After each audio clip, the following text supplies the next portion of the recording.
Hello there and welcome to insideQuantum, the podcast telling the human stories behind the latest developments in quantum technologies. I'm Dr. Kwek and I'll be your host for this episode. In previous episodes, we've talked about quantum materials and quantum benchmarking. Today's guest works on quantum complexity theory and quantum learning theory, and he is Dr. Henry Yuen, a professor at Columbia University in New York. Hi Henry, and thank you for joining us today. Some of our regular viewers may notice that this is the first time the podcast isn't being hosted by Stephen. And this is actually intentional. I wanted to interview Henry ever since I saw that he had his own podcast, and also because our research areas overlap. So some of you may know me from the first podcast episode. So I'm back. So thank you for joining us today. Hey Yue, thanks for having me on. Before we get into the details of Henry's work, let's first talk about your journey to this point. So, could you tell us a little bit about what got you to this point? What first got you interested in quantum physics, and how did you choose the specific subfield of quantum physics that you're working in? I guess you don't even consider it physics, right? Yeah, I don't consider myself a physicist. I think of myself as a computer scientist who happens to work on quantum computing. Mm-hmm.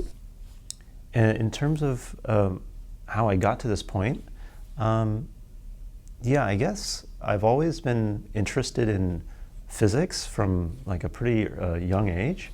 Like I remember like I was in grade school and I had come across a biography of Einstein, I think, and I was just super enthralled by what I read. You know, the fact that here's this person who just had great imagination and somehow could unlock the secrets of the universe just by thinking about things. And to me, that made a big impression. And also just like the types of physics that Einstein thought about was just so weird and so cool. And so I was very interested.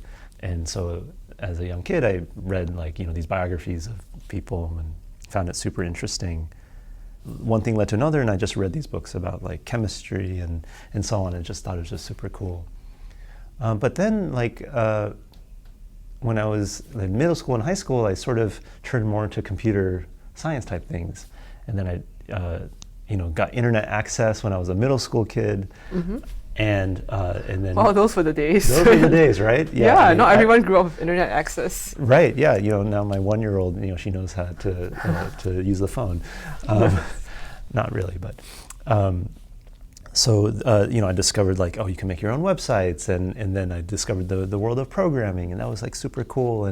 And so actually for a very long time, I totally thought what I was going to get into was video game programming. That's quite a change. As a kid, I discovered video games and that you can also make your own video games, and that was such a cool thing. And so I was pretty certain that was like my destiny. I was going to become like a video game programmer or something. So when I entered college, I couldn't decide what major I wanted, so I just sort of selected them all. So there was actually like a physics computer science joint major, because I remember that I had liked physics from a young age. Mm-hmm. So I started off in that, and then I realized I wasn't really cut out for physics, at least the classes I was taking. It was very interesting, it was really cool, but somehow, I don't know, it just didn't fit right. I liked the concepts and the thoughts, but somehow the actual way the math was done and so on, it was somehow kind of weird to me. So I said, okay, I'll switch into computer engineering. I'm totally going to go down this software engineering, video game programming route. And so I did that for a while. But then I somehow got in contact with a professor who did math research, mm-hmm. Math and computer science research. His name is Len Adelman. He was at USC, which is where I went to mm-hmm. undergrad. Mm-hmm. And but he's a computer science professor at USC, but he was doing mostly math research.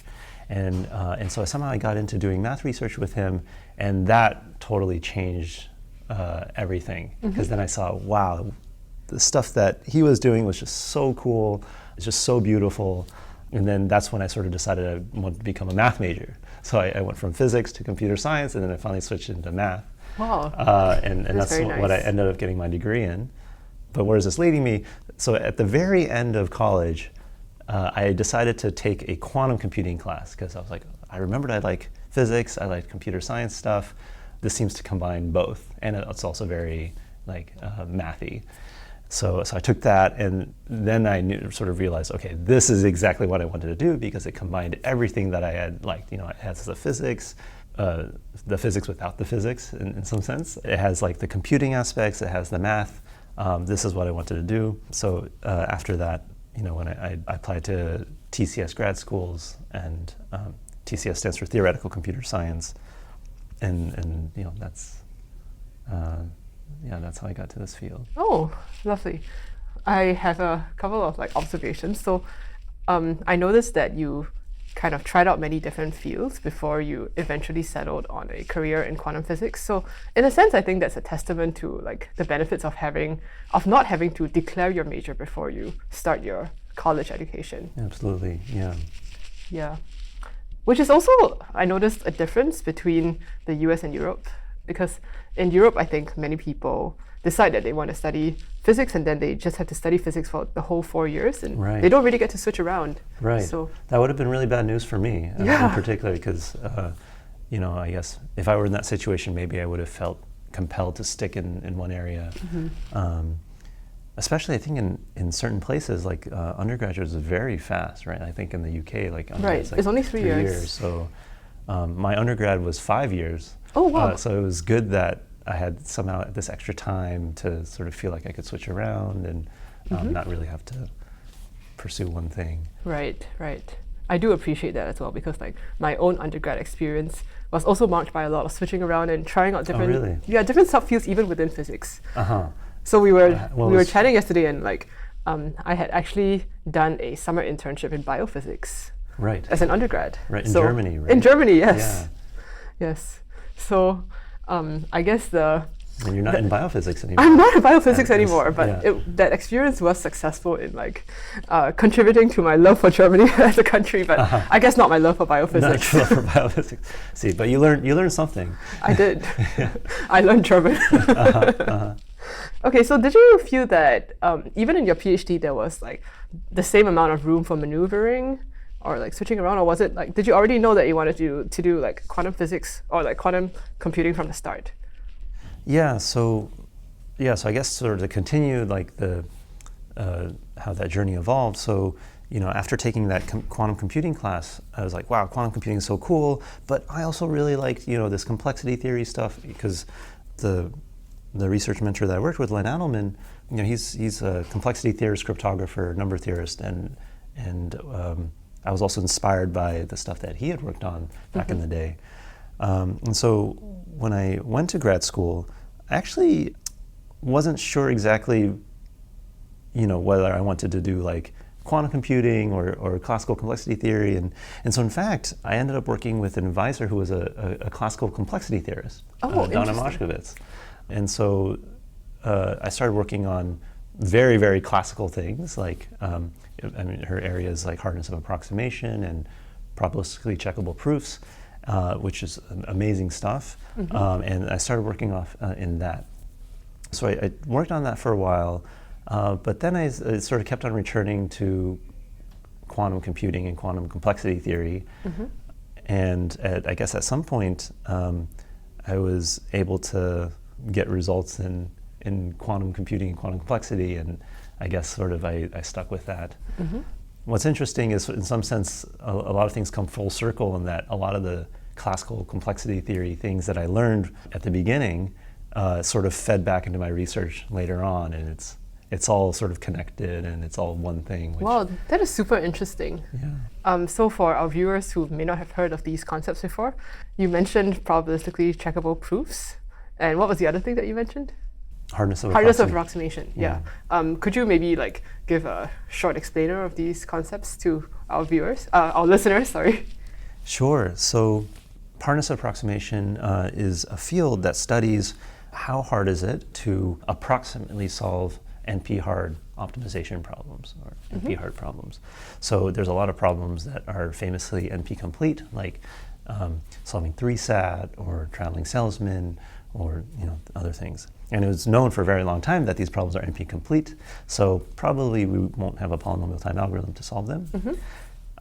But then people started asking, well, how hard is it to get approximate answers to these problems?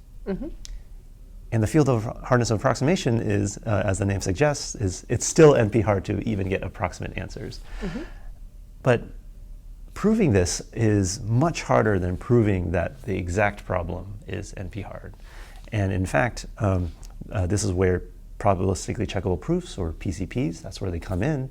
It turns out that if you show that a problem like 3-SAT is hard to approximate, this is equivalent to coming up with what's called a PCP.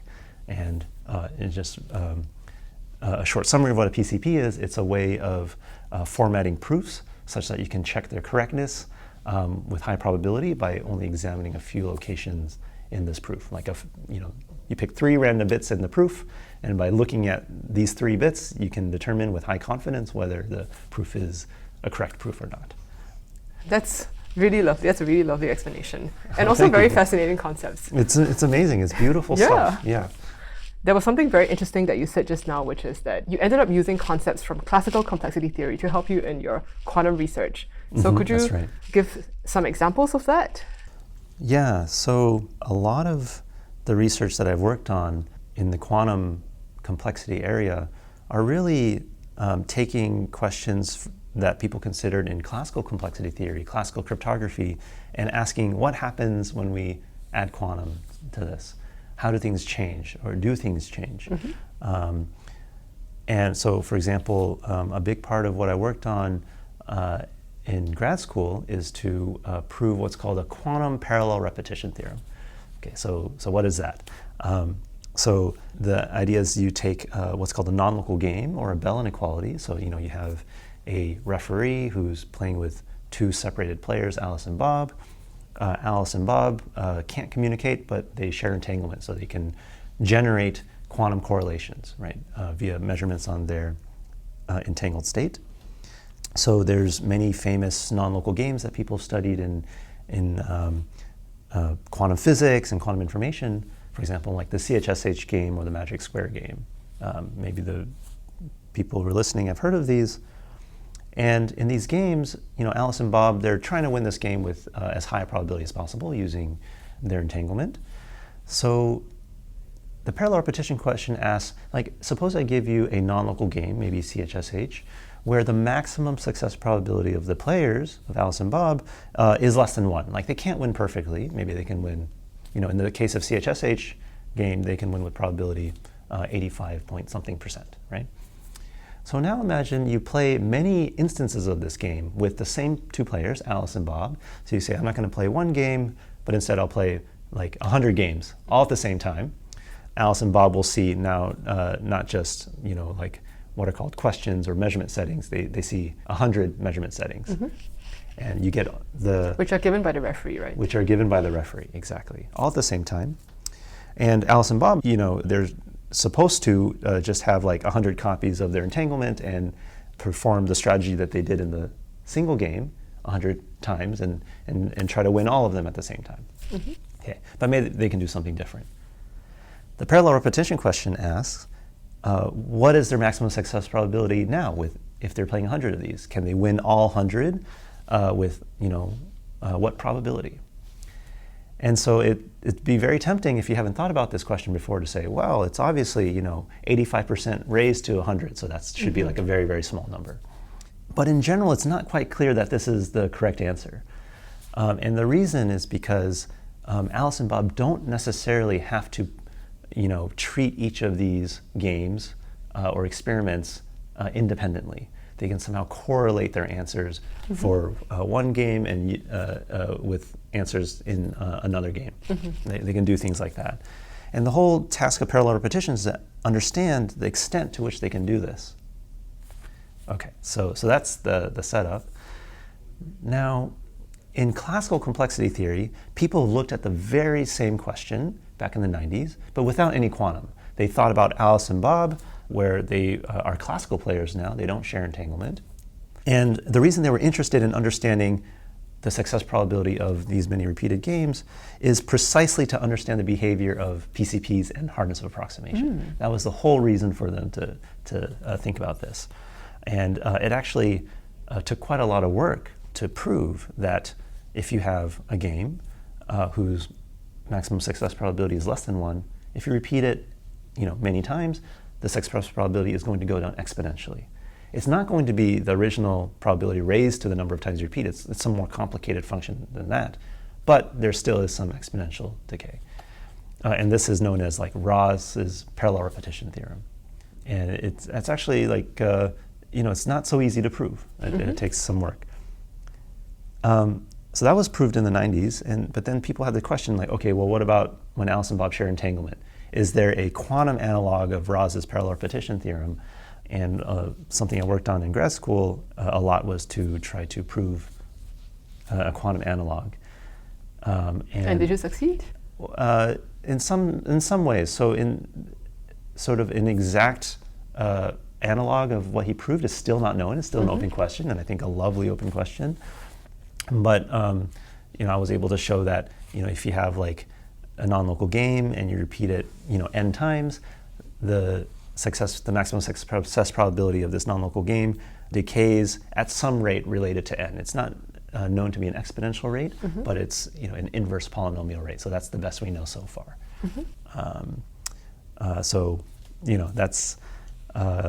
That's sort of the connection between classical complexity theory and some of the stuff I've worked on in the quantum space. I see. Yeah. Also, I wanted to know, what do you think is the most beautiful thing about your research, or like the field that you're in right now, that maybe like give a short spiel to our listeners who might be considering what fields to go into for their PhDs? Yeah, so I guess it's hard for me to point to any one thing at the moment that I would hold up as an example of a particularly beautiful thing, because I just find so much in complexity theory absolutely wonderful and fascinating and enthralling to me. But maybe the reason I'm interested in complexity theory and cryptography in quantum is because I feel like it's a beautiful way to try to understand what makes quantum information and the quantum world different from the classical world. Right? It's a way of asking questions and thinking about things that's just so different from anything else I've seen. And it's just so fun to think about. So for example, in cryptography, there's all these fascinating concepts like encryption or interactive protocols where you want to, hide pieces of information from one party but reveal it to another party, and you have all these interesting scenarios. And what theoretical computer science and cryptography has shown is that there is a way of achieving these weird scenarios or situations or protocols to do these really cool things. Like, for example, I can have you perform a computation without you knowing what exactly you're computing, but I can know, even though you're doing the computation, right? This is like an example of homomorphic encryption, right? Yeah. This is just something from cryptography. Who would have thought that this was possible, right? Right. But the fact is, you can mathematically construct schemes to do this, and people are implementing it. Right, so that's all stuff in classical crypto and in complexity. It's all already fascinating. But then you add quantum to the mix, then this unlocks a whole new dimension to things, and it really forces you to understand like what exactly makes quantum information different from classical information. So just to give an example, in quantum cryptography, you can perform information theoretically secure key distribution, right, which isn't possible classically. And you can ask, well, why is it possible in the quantum world, right, which is the world we live in? And so that's a basic example that's been known for a very long time, but something that people have been thinking about more recently is stuff like, quantum zero-knowledge proofs, which is, you can have an interaction with someone and you can learn whether a statement is true or false without knowing anything else other than the fact that it's true or false, right? And in the quantum world, this notion of zero knowledge is also possible, but things get so much trickier because information can't be cloned. If you measure something, it collapses, and so how do you deal with that, right? And all these issues come up when you're thinking about all these concepts, It's just a wonderful, fascinating mix of things to hold in your mind all at once and to sort of play around with them. Yeah, I agree very much with everything you've just said. And I also wanted to add that something that's always fascinated me a lot about theoretical computer science as compared to physics is that somehow it's always very easy to communicate the problems to people who have never heard of them before. But to actually find a solution requires a lot of like very sophisticated and very beautiful math. That really draws me to this field, actually. Right. Yeah. I have a similar feeling when it comes to comparing theoretical computer science to maybe pure mathematics or something, right? Like I mentioned earlier, I was a math major I ended up as a math major in college, but I don't think I would have wanted to pursue pure math as graduate studies. I mean, it's beautiful stuff, but yeah, somehow it's just so abstract and somehow you require many years of study before you can even understand the problem. Whereas in theoretical computer science, I feel the same way about physics. In physics, I see. Whereas in theoretical computer science, like somehow there's a culture or tradition of making things as concrete and as operational as possible. Like there's always a story or like a movie that you can play in your mind about one person is trying to do something else with this other person, but can they accomplish it? Right, it's somehow much more tangible and concrete. Exactly. Yeah. Okay, so pivoting a little bit to the current focus of your research, what is the big picture goal of your field, and where does your work fit into this picture? Yeah, I guess it depends on where you draw the outlines of what my field is. I guess I feel like I live in different intersecting circles. So right.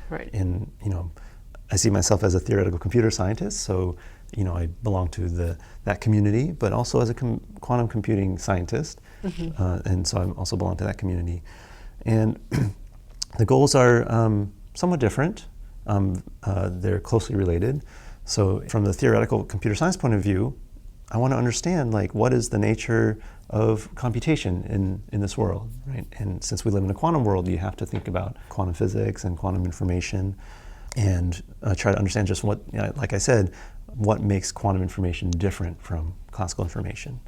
And there you want to understand, can we have a theory or some kind of understanding of when and why some problems are easier to solve on a quantum computer than others. And also understand what quantum computers can't do, right? That's maybe the biggest question there. But in the quantum computing community, of course, there's a big question: can we build these things? And what sort of interesting things can we do with them? What are practical things that we can do with them? When can we achieve it? Of course, that's a huge question. Lots of people are working on it.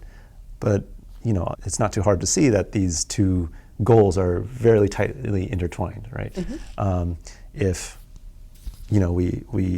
someone proves that you can actually simulate quantum computations with a classical computer, that would just completely, I think, take a lot of wind out of the sails of people who want to build a quantum computer. Like, what's the point? On the other hand, I think people who are actually trying to build quantum devices and do, run cool experiments with them and build cool quantum technologies, by doing so, you open up new questions that the theorists can ask, right? And so there's a very close interplay between these two. So what do you think is the biggest challenge in your field at the moment? I guess here your field means complexity theory or quantum complexity theory.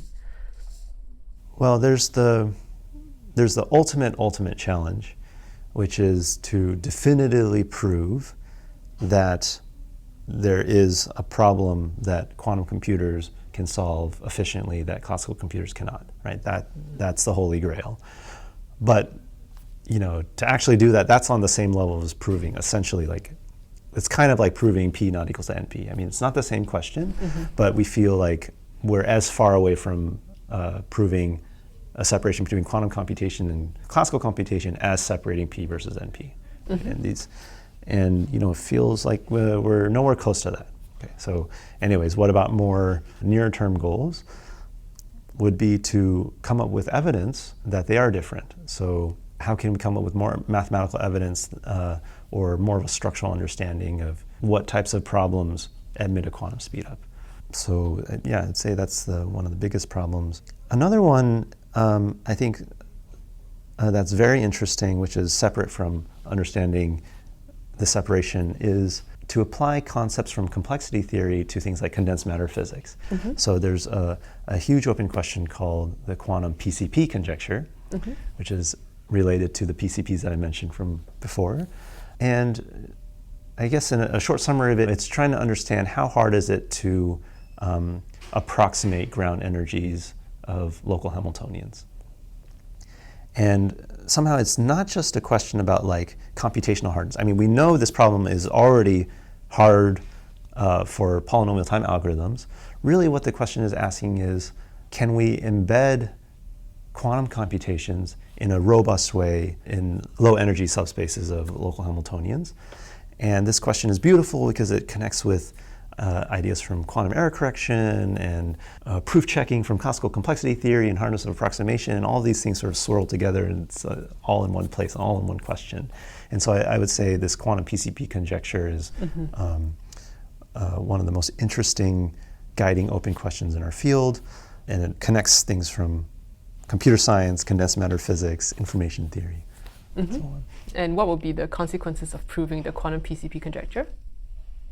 There are a few, and probably there's more to come, but active field of research. So from the condensed matter physics point of view, it would sort of say that, one consequence is that there exists families of local Hamiltonians where if you take states that aren't necessarily the ground state, but actually have pretty they're low energy states, but still have relatively high energy, right? The energy is sort of like a constant fraction of the total norm of the Hamiltonian. That any such state must be highly entangled and cannot possess an efficient classical description, mm-hmm. right? I think one a sort of cartoonish way of talking about it is you say, there's robust entanglement at room temperature, right? So we know that ground states of local Hamiltonians can be very highly entangled, but this is sort of like in a very zero temperature regime. Right. But what if you crank up the temperature to something more like room temperature, whatever mm-hmm. that means? Does entanglement still persist, mm-hmm. right? And if the quantum PCP conjecture is true, then this would provide constructions or strong evidence that you can construct local Hamiltonians where the entanglement doesn't go away no matter even if you crank up the temperature to room temperature. Mm-hmm.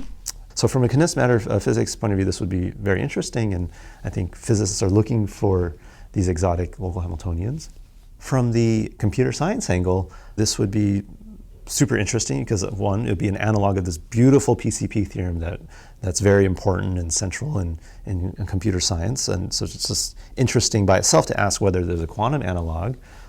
I mean, technically speaking, it would have some complexity implications. It would imply that the local Hamiltonians problem with a large promise gap, whatever that means, is a QMA complete problem. Okay, what are the consequences of that? It would say, local Hamiltonians are harder than we thought. I mean, they're already hard, but even harder than we thought. Okay. So, but I'm sure this would actually have, just like the PCP theorem in classical computer science had lots of applications and implications, I'm sure the same would happen also if a quantum PCP conjecture were also proved. Mm-hmm. Excellent. I find it remarkable that you managed to explain all of that with using almost no acronyms at all. Which I think, except PCP, maybe QMA, and PEP. I think that can also be very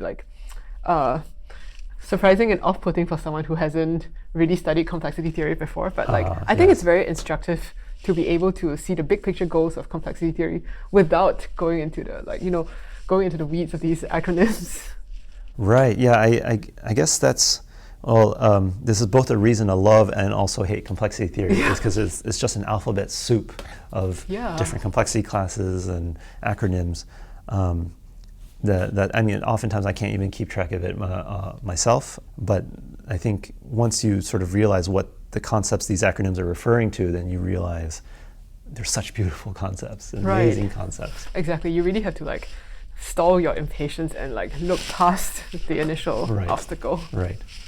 Yeah. I also wanted to ask some questions about maybe your personal working style. Like if you could go back in time and give your younger self a piece of advice, what would that be? I'm going to just pick a specific period of time. I'm thinking of myself as when I was going through grad school. Mm-hmm. So I started grad school in 2011. And, grad school is a very long period of time. I'm sure you can relate. And, it's not smooth. I don't think very few people, I don't know of anyone who had like a very smooth ride, right? And so there are definitely ups and downs. And there were definitely parts in grad school where, I was just very anxious about being able to do research. I wasn't sure that I could produce anything worthwhile or anything interesting. Yeah, I can definitely relate to this. So I think one thing that I would have told myself, but I wouldn't have listened, but I would have told myself to just relax and not worry about the future so much and really just focus and be present and focus on learning and enjoying the process. I wouldn't have listened to myself. I'd be like, you might as well just have asked me to walk to the moon or something. So that's one piece of advice I would have given, but I would have disregarded it. I think a turning point for me in grad school was when I did other things other than research. Yeah. So I think it was like 3 years into grad school, and everyone around me just seemed to be like very productive and doing wonderful things and marvelous things, and I was like, why am I not as doing as well as these other folks? And so to sort of take my mind off of things, I took up some hobbies. Sort of the biggest one was I got really into swing dancing. Whoa. Yeah. And that was such a breath of fresh air because one, it was just a completely different thing. It's just it's so different from research or science or anything, and it was a different community. So I got to meet other people. I mean, I love the people in our community. They're great people, but it's also helpful to sort of broaden your the types of people you interact with. And two, like I was able to get better at something and see some results. Like I would go take swing dancing lessons at MIT or at the other places in Boston, and I would get better at it. And that's something that I did not encounter when doing research, at least for a very long time. And so that was sort of a breath of fresh air, and it was so fun. And so I got really into that. And I think that did wonders for my mental health and happiness, but also sort of reminded me or made me realize that okay, there's a world outside of research and academics and stuff. So one piece of advice to myself would be to just there's a bigger world out there, and you can enjoy other things other than doing well academically. Right. So I would have take the broader perspective. Take the broader perspective, and it's better for your mental health in the end. Yeah, and do other things. And I think I would have maybe been happier in those beginning phases of grad school, or at least have a more balanced outlook on things. I think overall, I feel like I had a pretty good grad school experience. I enjoyed most of it, but there are definitely rough patches, and I think doing other things would have helped with the rough patches. Yeah, that's really useful advice. And in regards to maybe finding the next thing to work on, how do you decide whether something is a good problem, or how do you find good problems? Or what is even a good problem to you? Oh, that's a very complex question. Oh. Yeah, that itself is a problem. I think about that a lot. I don't think there's a universal answer. I think it really depends on every researcher's style and strengths and personality. And so I think a very important part of that is to really have a good understanding of yourself. So for me, the way I approach finding questions is you're trying to achieve several things. And one is, okay, first of all, the problem has to have some level of tractability, right? I'm not going to definitely has to be a good fit for your skills as well. Right. First of all, I have to sort of have some belief that I can solve it in some reasonable amount of time. Right. So I'm not going to say I want to work on P versus NP, but it also has to address a question that I think is at least resonates with me, and I feel like will resonate with other people, and gets at the heart of what people are really trying to understand.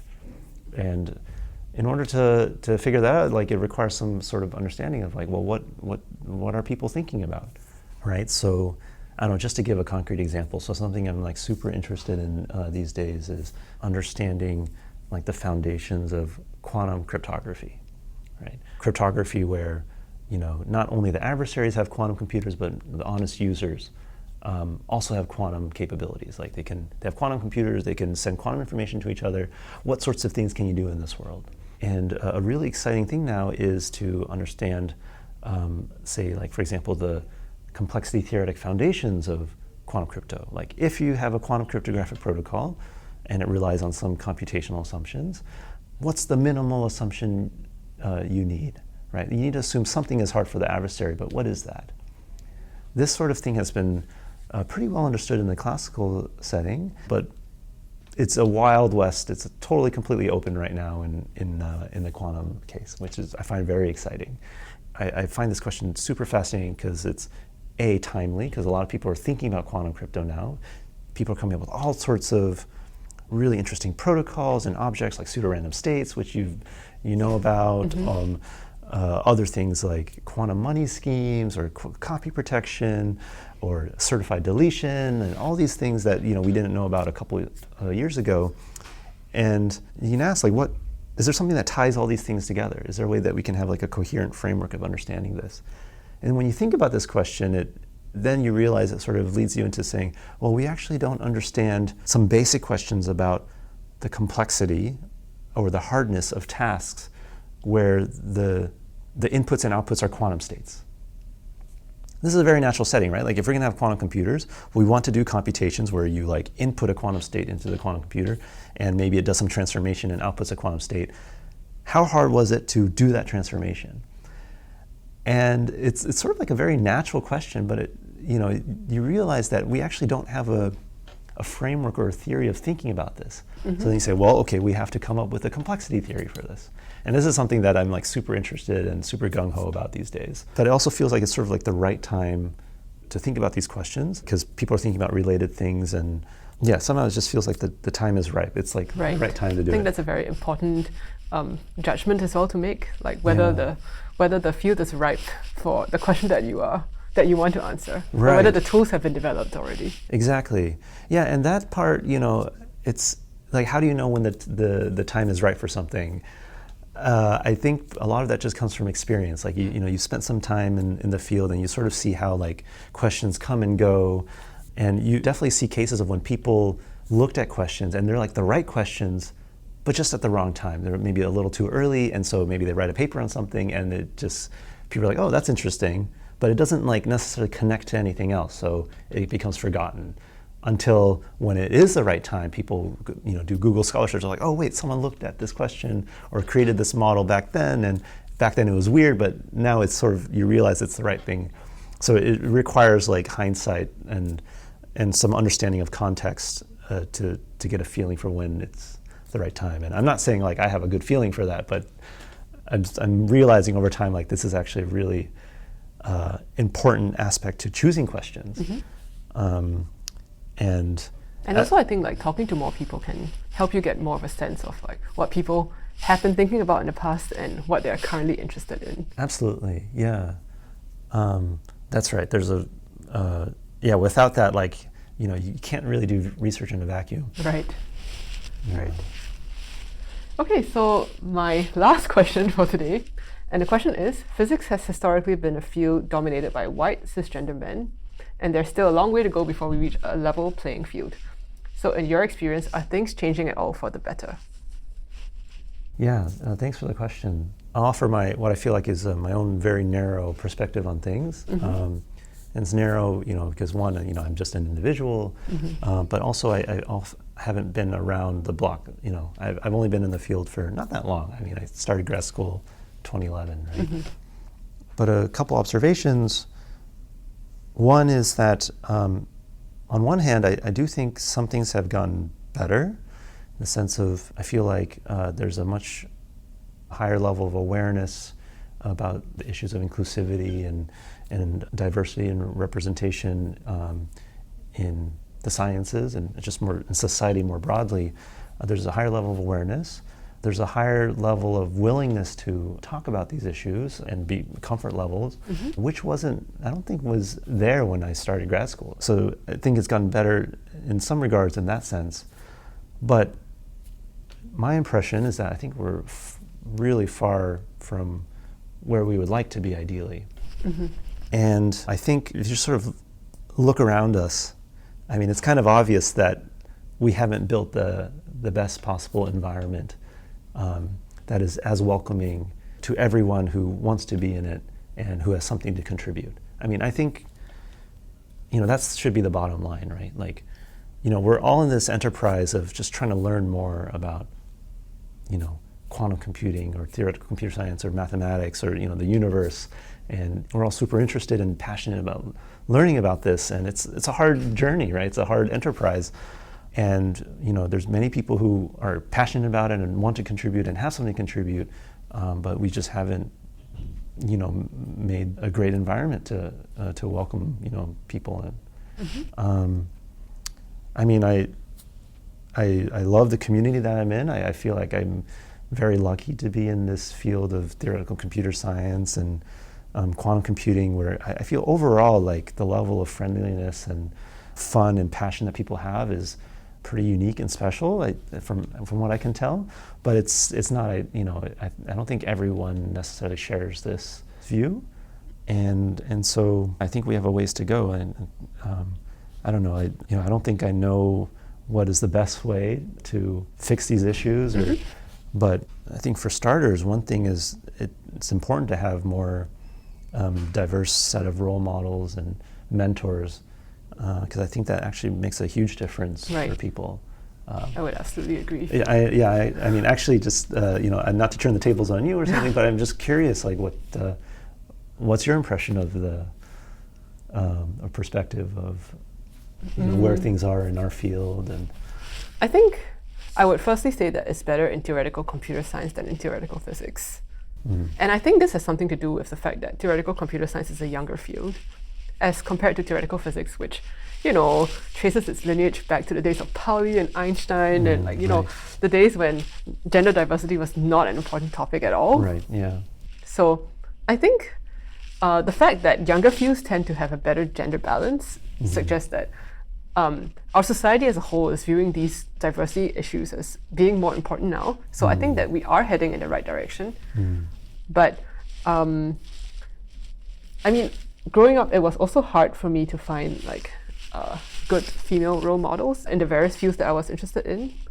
So definitely there's more that could be done, but I think theoretical computer science is heading in the right direction. But I did want to also give a shout out to I think the organizing committee of QIP 2021 in Munich, because I remember that there was a gender diversity panel there. And I think there have been similar panels in future QIPs, but they haven't been as well publicized. For instance, I think there actually was such a thing at this year's QIP as well. But I recall tuning into the gender diversity panel at QIP 2021, and it was such a breath of fresh air. The fact that there were so many other people there, and you could also see that there were not just women there. There were also men who were interested in these issues. I see. If you don't mind me sort of following up on that. So was there a particular thing that felt like a breath of fresh air? Can you say a little more? I think it was mostly just the fact that these female role models were highlighted, and they were very visible. Because I think really an issue is that in our daily lives, or at least in my daily life, I don't have that many other opportunities to see role models, as you mentioned. And so the fact that these people were very publicly identified, and there was kind of an exchange between the participants of the panel and them, felt like public affirmation to the fact that the lack of gender diversity is a problem and that we must work to solve this problem. This resonates a little bit, something I've been thinking about. So I think maybe sometimes the way I think about it, or to try to understand, I'm male, and I only have sort of that particular perspective and my particular experiences. But I guess drawing a lesson from just doing research, right? One of the most important things that I've found when doing research, is that confidence and sort of somehow a belief or a visualization that you will succeed at the thing you're doing is so important. Absolutely. And whether it's just sort of the belief that, I can, solve this equation or like prove this theorem, whether or not you can actually do it, but somehow the belief or visualization that you being can able to see the end point. To see the end point makes a huge difference in whether you actually make progress on something, even if you're actually going down a wrong angle, but at least it keeps you going. And I found that having this belief has really been the difference between when I complete a project or not. And so just drawing like a parallel to that, I can sort of also understand if you're coming in as, let's say, sort of like an underrepresented minority or something, and you come in and you're not sure whether you necessarily belong, and it's harder for you to visualize yourself belonging in this community or making a contribution. That's a huge barrier, a huge impediment for one to continue. Right. And you can just, it's easy to tell someone like, oh, well, don't worry about it, just keep at it. But again, that's just such an abstract thing to tell someone, right? And so having people who you feel like you can relate to, or mentors who are supportive, or colleagues or peers who are supportive, that I can totally understand how that could make a big difference. And whether someone wants to continue being in a field or whether they enjoy being in a field and doing this research activity. So that's one of the reasons why I really strongly believe it's really helpful to have a diverse cast of people that we have in our field. I think that's a very nice observation, and you really put your finger on the thing that makes it so important to ensure diversity. I think we should conclude. So if our audience wants to learn more, where can they find you on the internet? Oh, well, I just look up my name and then I have a personal homepage, which we will link. Okay, so thank you very much to Dr. Henry Yuen for their time today. Thanks also to the Unitary Fund for supporting this podcast. And if you've enjoyed today's episode, please consider liking, sharing, and subscribing whenever you listen. It really helps to get our guest stories out to as wide an audience as possible. I hope you'll join us again for our next episode. And until then, this has been Inside Quantum. I've been Dr. Yuen, and thank you very much for listening. Goodbye.